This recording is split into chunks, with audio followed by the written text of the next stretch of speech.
So, ito na, mga kababayan. Tapos na tayo dyan.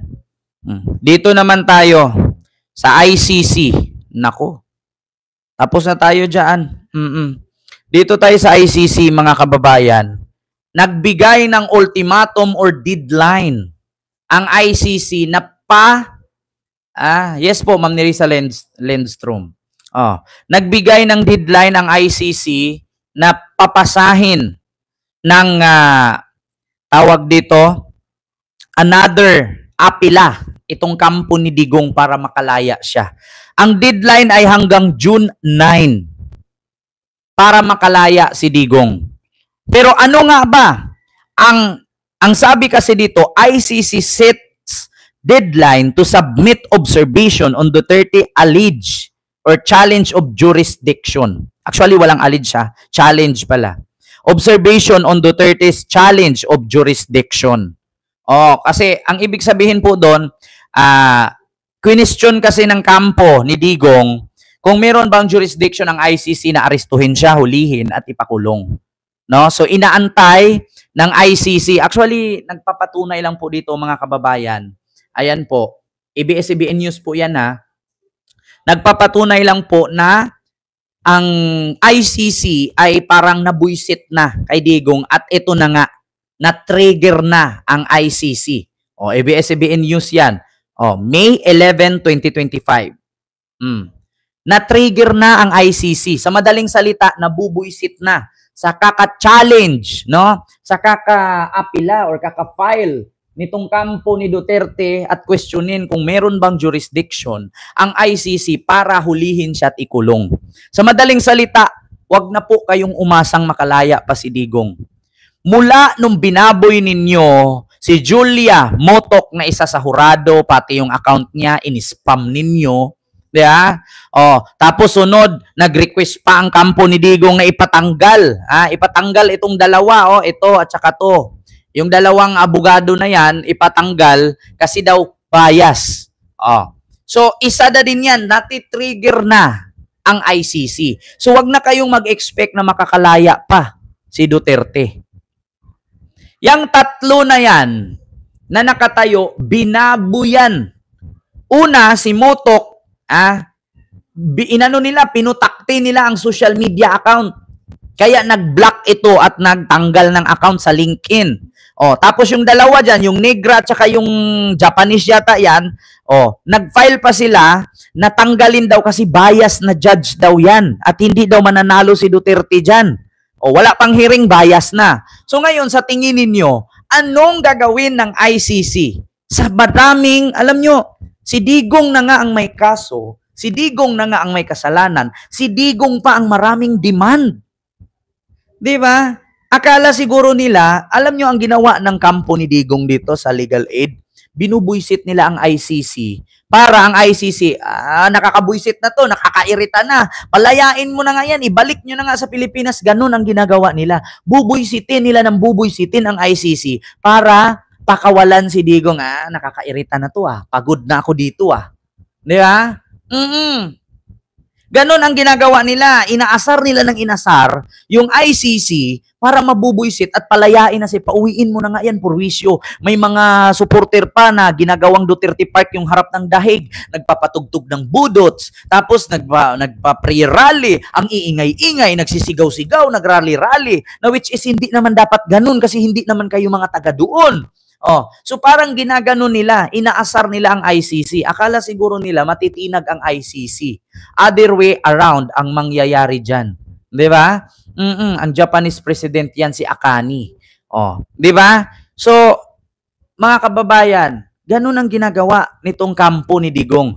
Ang problema ngayon, ito na. Basahin natin ang article ng ABS-CBN na ang ICC nag-set ng deadline na magpasa pa ng apila itong kampo ni Digong para makauwi na siya dahil sa jurisdiction daw ng ICC.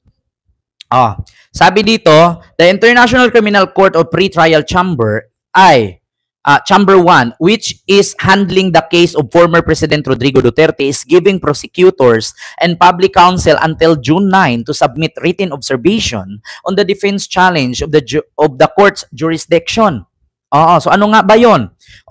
Ang ICC daw, nagbigay ng deadline na pasubmitin or papasahin ng kanilang written observation doon sa sinasabi nilang jurisdiction daw o may kakayahan ba daw o karapatan ang ICC na hulihin si Digong at dalhin at ikulong sa Netherlands.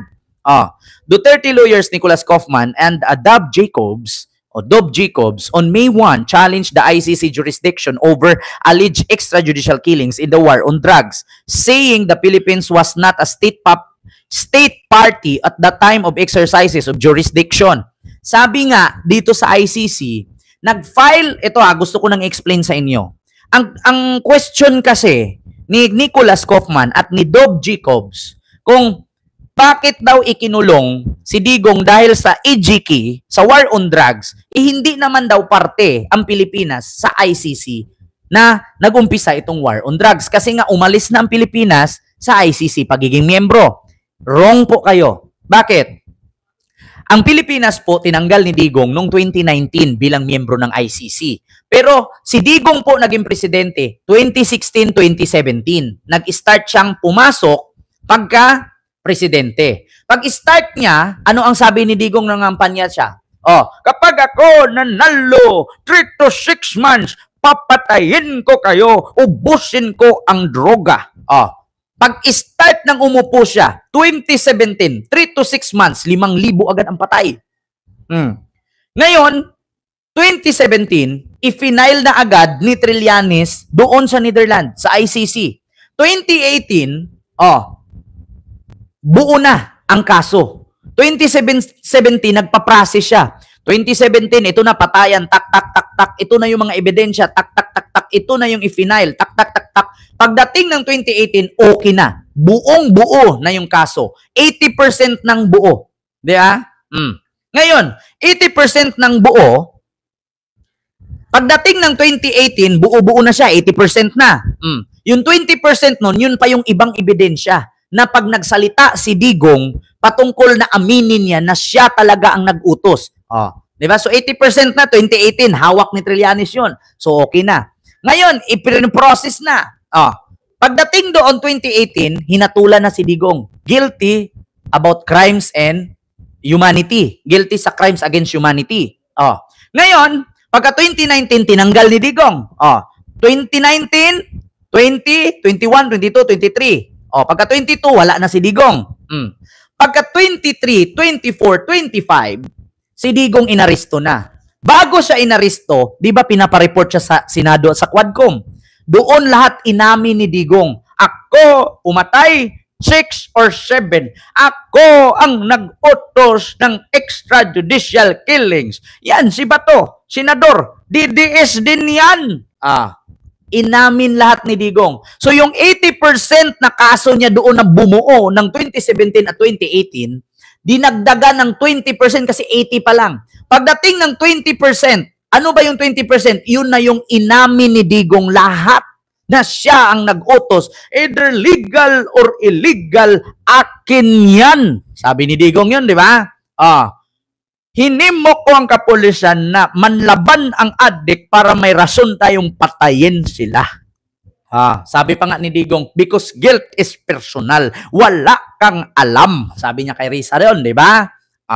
So yung 20% na yun, ipinasa na ni Trillanes. Yun na yung 800 plus pages written testimony or evidence at 16 hours of video and audio footage na nagyawyaw si Digong sa Senado at sa Kongreso at yung mga video sa patayan. Salvage dito, salvage doon. Lahat yun inipon. So, ngayon po, automatically, 100% na po nasa ICC. So ngayon, nagtatanong si Nicholas at si Dob Jacobs, asaan ang jurisdiction? Andon. 2017 final, 2018 okay. Pagka 2019 tinanggal. So meron pa rin jurisdiction ang ICC na ikulong si Digong sa dahig. So ngayon, ano na naman ang ipasa nila sa June 9, 2025? Nga.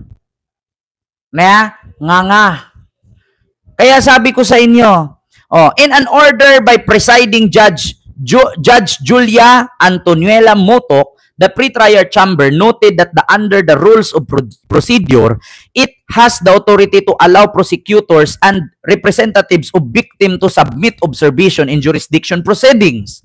Tandaan ninyo, si Julia Motok binaboy ng mga DDS. Sa tingin ninyo, kakampihan pa niya si Digong dito? Malamang, isa to sa magsabing, i-convict nyo yan. Binaboy ang social media account ko ng mga bobo at tangatangang supporter niyan. Di ba? So, yun ang totoo. So, tapos na tayo dyan, mga kababayan.